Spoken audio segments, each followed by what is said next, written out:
आज की इस विशेष प्रेस वार्ता में मैं माननीय मुख्यमंत्री जी की ओर से हमारे मीडिया के सभी बंधुओं का बहुत बहुत हार्दिक स्वागत करता हूं।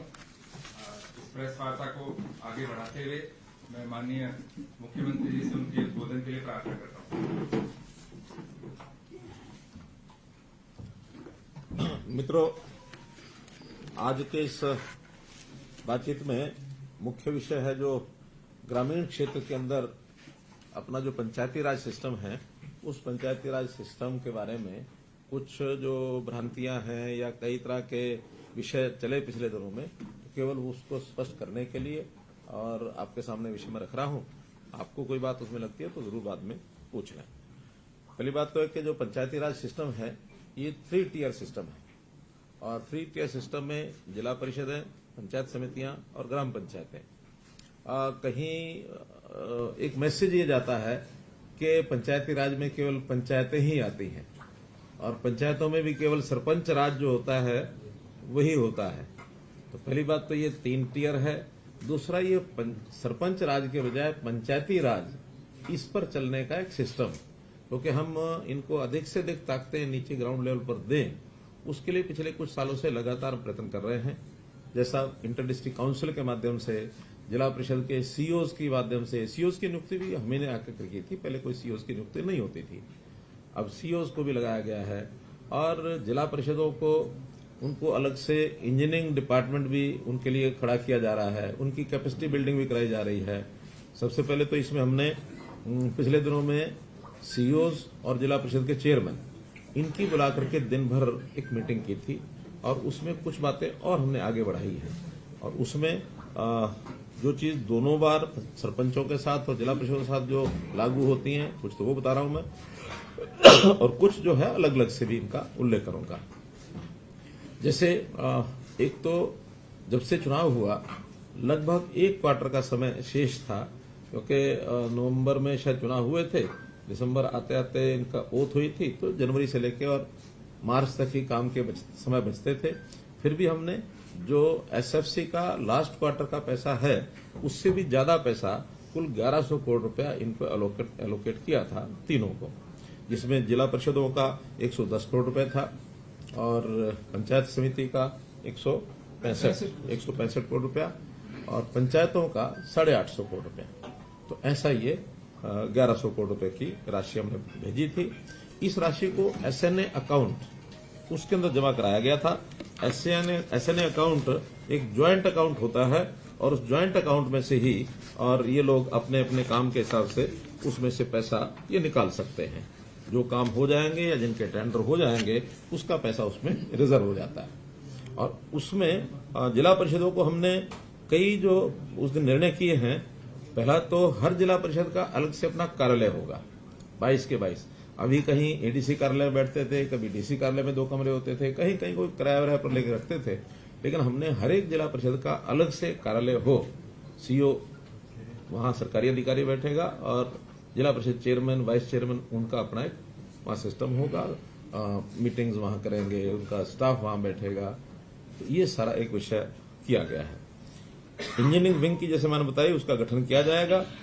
कर्नाटक में इसका बहुत अच्छा उदाहरण है जिला परिषदों का, वहां अच्छी सशक्त हैं।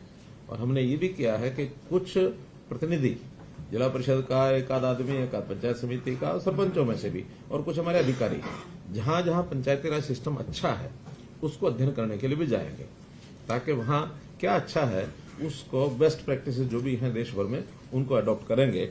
ये हमने तय किया है। जिला परिषद को हमने जो कुछ काम उनको जिम्मे लगा दिए हैं, जिसमें जिला परिषद बस्क्यू शेल्टर्स, ई लाइब्रेरीज और शिवधाम योजना के अंतर्गत जो शमशान घाट और कब्रिस्तान के जो 4 काम हमने तय किए हैं वो सब, इसी प्रकार से खेत खलियान योजना के अंतर्गत जो 5 क्रम के रास्ते हैं उनको भी अब जिला परिषद ही पक्का करेंगी। पहले अब ये 5 क्रम के जो रास्ते थे, 5 क्रम के तो हैं मार्केटिंग बोर्ड के, 4 क्रम या इससे नीचे के ये जिला परिषद करेंगी। और मार्केटिंग बोर्ड की जो सड़कें हैं उनकी मेंटेनेंस, रिपेयर ये जिला परिषद करेंगी। हर ब्लॉक में 5 बड़े गांव जिनकी सबसे ज्यादा आबादी है या 10,000 के आबादी के सब गांव, अगर वो 5 से ज्यादा भी हैं ब्लॉक में, तो वो भी उसके अंदर स्ट्रीट लाइट लगाने की जो व्यवस्था है ये जिला परिषद के द्वारा कराई जाएगी। ग्रामीण क्षेत्र में पीएचसी, स्कूल मरम्मत का कार्य ये भी जिला परिषदें करेंगी। आंगनवाड़ी भवन तथा उसका रखरखाव, मिड डे मील योजना की मॉनिटरिंग और इसका फीडबैक ये भी सब जिला परिषद के जिम्मे लगाया है।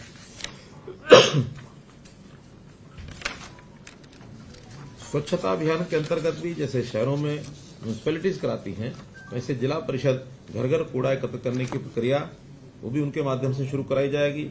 सॉलिड वेस्ट मैनेजमेंट के तहत बायोडिग्रेडेबल, नॉन बायोडिग्रेडेबल कूड़े को जो अलग अलग उसका निष्पादन करना है, सेग्रीगेशन करना है, वो भी उनके द्वारा कराया जाएगा। इस प्रकार से ग्रामीण क्षेत्र में जो स्वच्छता व्यवस्था का जो बड़ा काम है ये जिला परिषदों के माध्यम से और इसको इनिशिएट किया जाएगा। और अब हम हर महीने में जिला परिषद के जो सीईओज हैं और चेयरमैन हैं उनकी मीटिंग अलग अलग से होगी और हर 3 महीने में एक ज्वाइंट मीटिंग इनकी हुआ करेगी, ताकि इनके काम का एक मूल्यांकन ये समय समय पर लगातार हम करते रहें। क्योंकि हम चाहते हैं कि जो काम अभी तक यानी प्रदेश सरकारों के डिपार्टमेंट्स के माध्यम से ही इनिशिएट किए जाते थे, लेकिन इकाइयां बहुत हैं, 6,220 पंचायतें हैं, 150 के लगभग ब्लॉक्स हैं, 22 हमारी जिला परिषद हैं, तो इतने बड़े इकाइयों के काम को डिसेंट्रलाइज करके जितना ज्यादा कराएंगे उतना सेवाओं का लाभ जनता को अधिक मिलेगा। इसी प्रकार एक हमारी पंचायत समिति को लेकर के भी अलग से बैठक होनी है, उनको भी कुछ काम जो हमने विचाराधीन है, लेकिन फाइनल करेंगे तो आपको बताएंगे। अभी तो सरपंच, क्योंकि सरपंचों का जब चुनाव हुआ उस समय भी कुछ बातें हमने घोषित की थी। एक विचार ऐसा इस बार बना था कि ये सारे काम जनता के जो लिए काम किए जाते हैं उनको अधिक से अधिक पारदर्शी बनाना और जो काम ठीक न करे उसको जवाबदेह बनाना, इसका भी हमने एक अभियान लिया है। जितना पैसा हम भेजेंगे, अब चूंकि टेक्नोलॉजी का जमाना आ गया है तो टेक्नोलॉजी से हर चीज को मॉनिटर भी किया जा सकता है। वो समय अब खत्म हो गया कि जब कोई प्रधानमंत्री भी ये कहता था कि 1 रुपया ऊपर से भेजा जाता, नीचे 15 ही पैसे पहुंचते हैं। अब तो टेक्निकली 1 रुपया अगर भेजा जाएगा तो 1 ही रुपया खाते में नीचे जाएगा, बीच में कोई स्कोप नहीं है उसमें से कोई एक भी पैसा निकाल ले। तो इसलिए उस पारदर्शिता को लाने के लिए ई टेंडरिंग की व्यवस्था हमने शुरू की थी। और ई टेंडरिंग की व्यवस्था में एक लिमिट, जो कि पहले तो तकरीबन बड़ी राशि का काम सरपंच ई टेंडरिंग के बनाई करवाते थे, लेकिन इस बार एक लिमिट लगाई थी हमने पहले तो 2 लाख रुपए की, कि 2 लाख रुपए से नीचे के जो काम हैं वो लोग कोटेशन के आधार पर करा सकते हैं। 2 लाख या इससे ऊपर के काम सारे ई टेंडरिंग पर होंगे। अब थोड़ा विवाद हुआ कि नहीं 2 लाख रुपया बहुत कम है, इससे तो शायद एक गली भी नहीं बनती है, फिर हमें अलग अलग से छोटे छोटे काम कराने पड़ते हैं। उनकी मांग को ध्यान में रखते हुए, मांग तो बहुत ज्यादा थी, लेकिन हमने सब विचार विमर्श करने के बाद बहुत से सरपंचों से अलग अलग भी बात हुई, जनता के लोगों से भी बात हुई।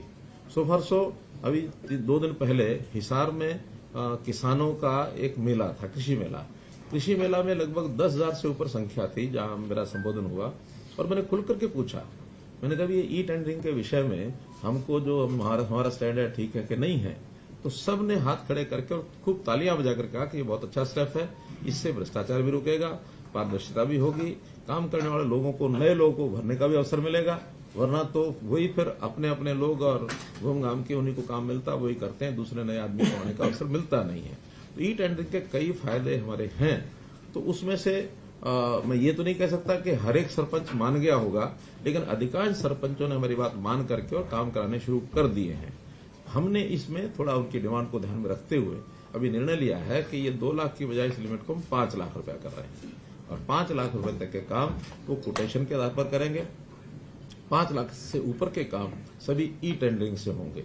हाँ, 5 लाख तक के काम जो हमारी बातचीत तो सारे प्रतिनिधिमंडल से हुई है, उन्होंने उसको स्वीकार किया कि जो भी कोटेशन का काम होगा, लिमिट चाहे कुछ भी होगी, लेकिन उसका ऑडिट ये जरूर होगा।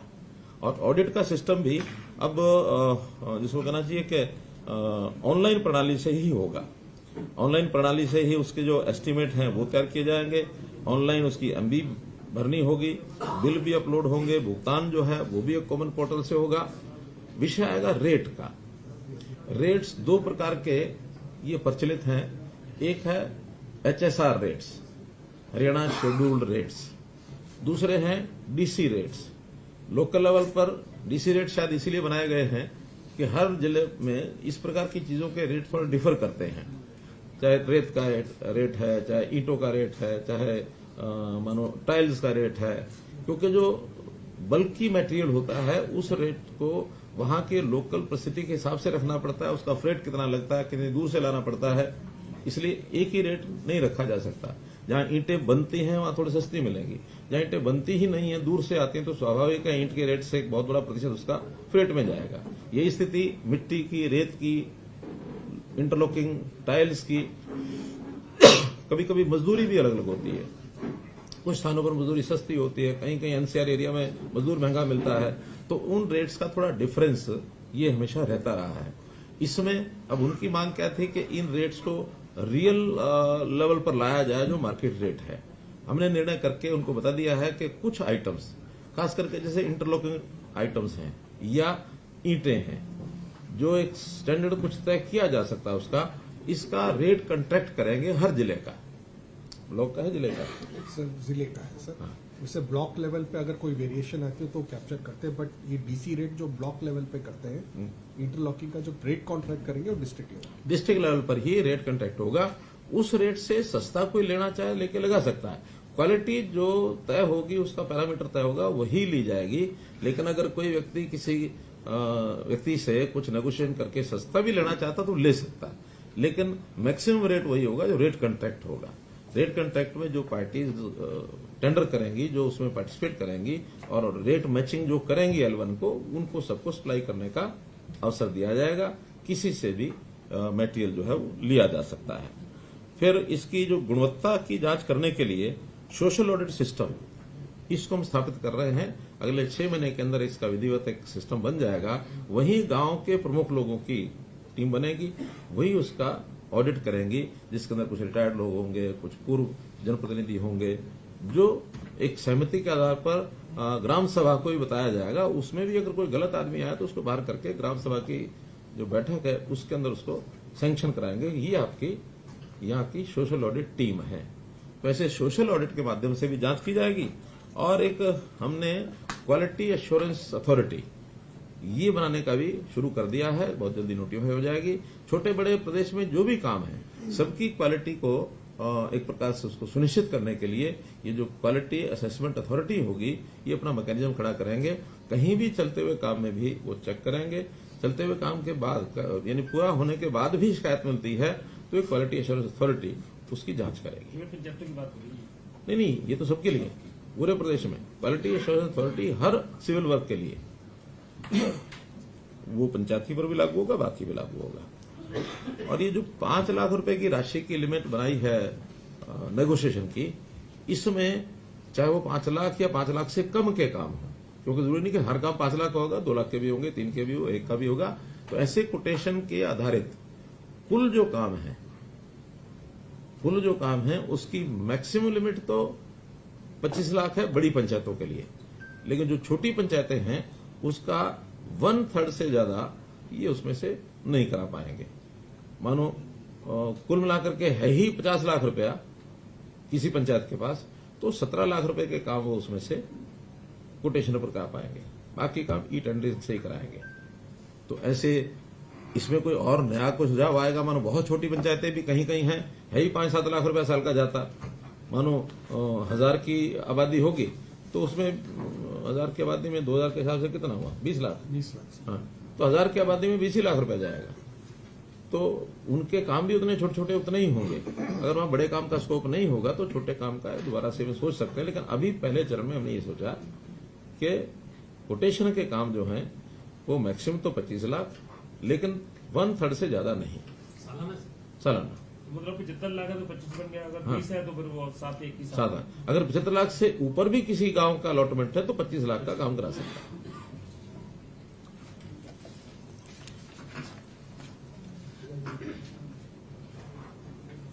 भाई ये 1/3 नहीं है, हमारे निर्णय में ये 50% है। 50 यानी 50%। 50 में 25 आप बताइए, 50% तो 20 का 10 कर सकते हैं। हाँ, 20 का 10 कर सकते हैं, 50 का 25 कर सकते हैं। whichever is lower, sir. Which is lower,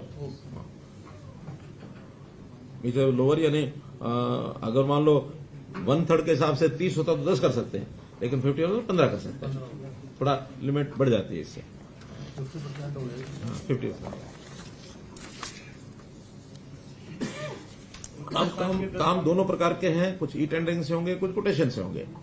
e tendering के जो काम होंगे उसकी क्वालिटी, उसका बाकी सब कोई भी शिकायत आएगी, उसकी क्वांटिटी क्वालिटी में किसी प्रकार की, उसकी जिम्मेवारी अधिकारी की होगी, जो हमारा इंजीनियरिंग डिपार्टमेंट है, जो उसकी गुणवत्ता को यानी तकनीकी रूप से जो जिम्मेवार है, जो साइन करेगा, जो उसको फाइनल करेगा, वो उसकी होगी। लेकिन जो कोटेशन के ऊपर किए जाने वाले काम है, इसकी जिम्मेवारी सरपंच की होगी, क्योंकि कोटेशन का काम सब उसी के ऊपर आधारित है। उसने किससे काम कराना है, कैसा काम हुआ, कैसे उसने मटेरियल लगाया, क्या किया, तो वो जिम्मेवारी सरपंच की होगी। इसलिए अब सोचना सरपंच ने और पंचायत ने है कि हम अपने इस काम को कोटेशन के आधार पर भी कराएं या ई टेंडरिंग में ही जाएं, जैसा उनको ठीक लगेगा। यानी जो मिनिमम 25 लाख वाला काम 6 लाख से नीचे या 50% वाला, उसमें भी अगर उनको लगता है कि हमें काम सेफली होने में दिक्कत नहीं आ रही तो करें। अगर उनको लगता है कि नहीं इसमें तो हमें नहीं कठिनाई आ रही है तो फिर वो ई टेंडर में चले जाए, छोटे काम भी चले जाए। तो 25 लाख तक भी टेंडरिंग में जा सकते हैं। जा सकते हैं, उससे नीचे वाले तो जा ही सकते हैं, उससे ऊपर नहीं जा सकते। 5 से नीचे वाला, 5 से ऊपर तो ई टेंडरिंग है। हाँ, 5 लाख से ऊपर के तो ई टेंडरिंग है ही है। एक विषय था कि इनको जो मानदेय हम देते हैं, उस मानदेय को बढ़ाया जाए, तो हमने उसको भी अप्रैल से जो मानदेय उनको मिलेगा अब आगे 3,000 रुपए से बढ़ाकर सरपंच के लिए 5,000 रुपया किया है, और जो पंच है उसका मानदेय 1,000 से बढ़ा के 1,600 रुपया किया है, और इसको डीए रेट से साथ जोड़ दिया है। यानी जो बेसिक 3,000 और 1,000 है, इसके ऊपर डीए, जैसे आज के डेट में वैसे तो डीए 40-42% ही है, 42%। हाँ, तो 42% के हिसाब से तो ये बनता है 4,200 रुपया, लेकिन अभी हमने उसको 5,000 कर दिया है। इसी प्रकार से 1,000 का भी वो 1,400 बनता है, उसको 1,600 कर दिया है। तो ये डीए बढ़ते बढ़ते 60% से जब ऊपर हो जाएगा, तब उनका उस डीए के हिसाब से जो उचित होगा वो फिर 5,000 से भी ऊपर वो जा सकते हैं सरपंच, और ये 1,600 रुपए से भी ऊपर जा सकते हैं। As per calculation of DA ये इनके रेट हर 6 महीने के हिसाब से वो बढ़ते जाएंगे। कार्यकाल कभी किसी का कितना ही हो, लेकिन अभी जो बेसिक 2016 के रेट से ये बढ़ेगा, 2026 में इसको फिर रिवाइज किया जाएगा। 10 साल बाद जैसे कर्मचारियों का होता है, हर 10 साल के बाद रिवाइज होता है, डीए चलता रहता है, बाद में 10 साल बाद डीए को मर्ज कर देते हैं, और फिर बेस रेट 10 साल का दोबारा से शुरू होता है। तो हमने प्राय और भी जहां जहां इस प्रकार के विषय हैं, बजाय हर दिन कोई डिमांड रखे, तो एक बार तय किया, फिर उसके बाद 10 साल तक डीए रेट्स। हमने तो इवन जो हमारे विधायकों की जो पेंशन है उसको भी डीए रेट्स के साथ जोड़ दिया है। ऐसे ही मिनिमम वेजेस एक्ट के अंतर्गत जो मिनिमम वेजेस तय होते हैं उसको भी डीए के साथ नहीं बल्कि उसको सीपीआई सर डीए भी सीपीआई के ऊपर लगभग वैसे ही होता है वो। हाँ। लेकिन वो टर्म अलग अलग है इसलिए। इसी प्रकार ग्राम सचिव की जो एसीआर लिखी जाएगी, उस एसीआर पर भी सरपंच को अपनी टिप्पणी देने का अधिकार होगा कि उस ग्राम सचिव का व्यवहार कैसा है, उसके लिए एक रिमार्क्स के लिए, और वो रिमार्क्स देख करके ही उसकी एसीआर जो अधिकारी है उसको हिसाब से लिखेंगे। फिर बिजली के जो बिलों के ऊपर 2% का हमने एक पंचायत कर लगाया है, उसको भी पंचायतों को रेगुलर 3 महीने में दिया जाएगा। अभी तक जो पिछला बचा हुआ है वो 1 अप्रैल 23 के बाद सब कैलकुलेशन करा रहे हैं, तुरंत पिछला जो एरियर है वो भी उनको मिलेगा आगे हर 3 महीने में, क्योंकि बिजली के जो बिल होते हैं वो उनसे लेने होते हैं।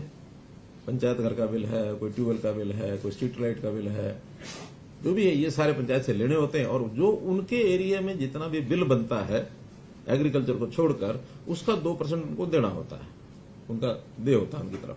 तो कम ज्यादा होगा वो हर 3 महीने उसके इसका यूनिट विलेज लेवल है। हाँ विलेज यानी ग्राम पंचायत है, विलेज नहीं, विलेज बल्कि कई बार तो ज्यादा हो सकता अलग इकाई होती है। और इसी प्रकार से जो स्टाम्प ड्यूटी है, संपत्ति पर जो बिक्री है, उसके ऊपर भी 1% पैसा पंचायतों को ये हर महीने उनको जो है क्रेडिट कर दिया जाएगा जो उस एरिया की जमीन बिकती है तो गाँव रूरल की। शहर का वो अर्बन लोकल बॉडीज को जाता है। रूरल का 2% होता है, 1% पंचायतों को, आधा % पंचायत समिति को, आधा % जिला परिषद को, 2% पूरा उनको जाएगा। अभी जो इस वर्ष का इस जो एक बार हमने 1100 करोड़ रुपया दिया है, चूंकि हमने कहा था कि 1100 करोड़ रुपए को सब 31 मार्च तक अपना पूरा खर्च कर लें, पूरा उनका अधिकार है, लेकिन बहुत सी पंचायतों ने खर्च नहीं किया है। आज भी उनसे निवेदन यही है कि वो इस पैसे का जितनी प्रस्ताव पारित हो गए हैं या करवा रहे हैं उसके टेंडर्स वो अपलोड कर दें, यानी पब्लिश कर दें। जिस दिन पब्लिश कर देंगे जो भी टेंडर होगा उसका जो एस्टीमेट होगा उतनी राशि उनकी ब्लॉक हो जाएगी। उसमें वैसे तो सामान्यतः उस अकाउंट में से पैसे तब निकालते हैं जब पेमेंट करनी होती है, लेकिन हम ये भी सुविधा दे रहे हैं कि अभी भी वो टेंडर पब्लिश करेंगे उसी दिन से वो राशि उनकी 31 मार्च से पहले वो उनके लिए हो जाएगी। बाकी जो है वो अगले साल में चली जाएगी। तो कोटेशन वाले होंगे। हाँ, कोटेशन वो बता रहा हूं अलग। पहले तो ये है ई टेंडरिंग का कोटेशन में भी 25 मार्च तक जितनी कोटेशंस उनका वर्क अलॉट हो गया होगा वो तो पैसा उसमें से रिजर्व हो ही जाएगा। इसके अलावा भी 25 मार्च के बाद भी हम उसके लिए 2 श्रेणियां बना रहे हैं। उन 2 श्रेणियों में एक के लिए 5 लाख रिजर्व रख रहे हैं, दूसरे के लिए 10 लाख, ताकि इस 5 लाख और 10 लाख को भी 25 मार्च से 31 मार्च तक वो यूज कर सकेंगे, और वो नहीं करेंगे तो वो भी फिर आगे चला जाएगा। तो इस प्रकार से श्रेणी बनाई है। जिनकी टोटल राशि सैंक्शन 20 लाख तक है उनके लिए 5 लाख रुपए छोड़ेंगे, और जिनकी राशि 20 लाख से ऊपर है उनके लिए 10 लाख छोड़ेंगे, ताकि इस राशि को 5 दिनों में और भी कुछ छोटा बड़ा काम उनको ध्यान में आता है तो वो उसको करा सकते हैं। बाकी सब काम 1 अप्रैल से नए साल का जितना भी पैसा है वो 1 अप्रैल से फिर उनको इसी प्रकार से उपलब्ध हो जाएगा एसएनए अकाउंट में। और ये अकाउंट हर वर्ष यानी 4 बार में दिया जाएगा उनको, जो एसएनए अकाउंट में क्वार्टर वाइज। जो ये पैसा बचेगा ये नहीं, ये तो खत्म ही हो गया, यानी अगला और मिल जाएगा उनको अप्रैल में। और उनको क्वार्टर में खर्च करना है। पहले क्वार्टर में 30%, दूसरे क्वार्टर में 30%, तीसरे में 20%, चौथे में 20%, 30-30-20-20। जो पैसा उनका है वो उन्हीं का है। हाँ, बचे हुए पैसे का उपयोग जहां जरूरत ज्यादा है या जिन लोगों ने काम ज्यादा कराना है उनको ट्रांसफर करेंगे, पैसा वो उन्हीं का है। और इस समय तक जो कामों का हमारे पास ये जो शब्द लगा रहे हैं, ये तो पंचायतों की अपनी आमदन का पैसा एक हम सरकार से भेजते हैं, तो ये जो सरकार से भेजते हैं उसी की बात है। हाँ, अपना तो उनके पास वो उनका है ही है। ये तो सरकार से जो उनको स्टेट फाइनेंस कमीशन का पैसा दिया जाता है उसी के लिए। हमने जो 1100 करोड़ दिया ये स्टेट फाइनेंस कमीशन का ही है। इसमें सेंट्रल वाला पैसा नहीं है, इसमें उनकी अपनी आमदन नहीं है, इसमें स्टैंप ड्यूटी नहीं है, इसमें ये जो बिजली का बिल वो नहीं है। सिर्फ स्टेट फाइनेंस कमीशन का जो पैसा 1100 रुपए दिया, अगले साल का टोटल जो बनेगा वो अभी बजट में तय हो जाएगा कि कितना हमने देना है, उसका 30-30-20-20। और उसमें भी पहला काम हम ये करते हैं कि जो कमिटेड एक्सपेंसेस होते हैं उस पैसे में से सबसे पहले वो निकाल सकते हैं। सैलरी है, कोई इंटरेस्ट देना किसी चीज का, कोई किराया देना है, या बिजली का पैसा आया कम है देना ज्यादा है वो दिया जा सकता है। तो जो कमिटेड एक्सपेंस देना है वो तो देना ही है। विकास के काम के लिए जो बाकी बचा पैसा उसको वो यूज करेंगे। अभी तक जो स्टेटस है, कुल 6220 पंचायतें हैं, 217 हैं जो चुनी गई थी, 3 पंचायतों का चुनाव नहीं हुआ था, तो 6217 में अभी तक 5048 पंचायतों ने प्रस्ताव पारित किए हैं। 1169 पंचायतें ही ऐसी हैं जिन्होंने भी कोई प्रस्ताव पारित नहीं किया, और इसमें 2 लाख से नीचे के, 2 लाख के ऊपर के, कुछ पंचायतों ने दोनों किए हैं, 2 लाख नीचे ऊपर दोनों। तो ऐसे कुल काम 9418 काम हैं जो आज की डेट तक प्रस्ताव पारित हो चुके हैं। राशि का इसमें अभी मेरे पास नहीं आया है, लेकिन पंचायतें हैं 6217 जिन्होंने प्रस्ताव डाले हैं 5048। सर, इसकी एस्टिमेट बनती है प्रस्ताव के बाद। हाँ, पहले प्रस्ताव पास होता है फिर उसका एस्टिमेट बनता है, एस्टिमेट के बाद फिर एडमिनिस्ट्रेटिव अप्रूवल होता है। अब तो 1500 ही बच गई, मतलब जिन्होंने 1100 को चाहिए 1100 69 हैं जिन्होंने अभी प्रस्ताव डाला नहीं है। लेकिन चूंकि अभी तक कुछ लोग हो सकता है इस निर्णय के इंतजार में हो, कितना होगा कितना नहीं होगा। आज निर्णय कर दिया है, अब इसके बाद भी अभी 14 दिन का समय और 15 दिन का समय शेष है। आज 15 तारीख ही है, 15 है, तो आज 16 दिन अभी शेष हैं। इसमें भी ये लोग डाल सकते हैं, तो इसके लिए इनका आह्वान है कि इसको डालना ही चाहिए। तो इस प्रकार से ये सारा विषय हुआ है। आज की डेट में जो एक प्रस्ताव जो अपलोड हुए हैं उसका भी एक आंकड़ा हमारे पास था।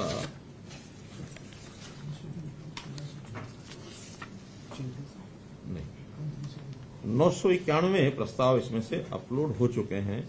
एडमिनिस्ट्रेटिव अप्रूवल भी लगभग 1400 की हुई है।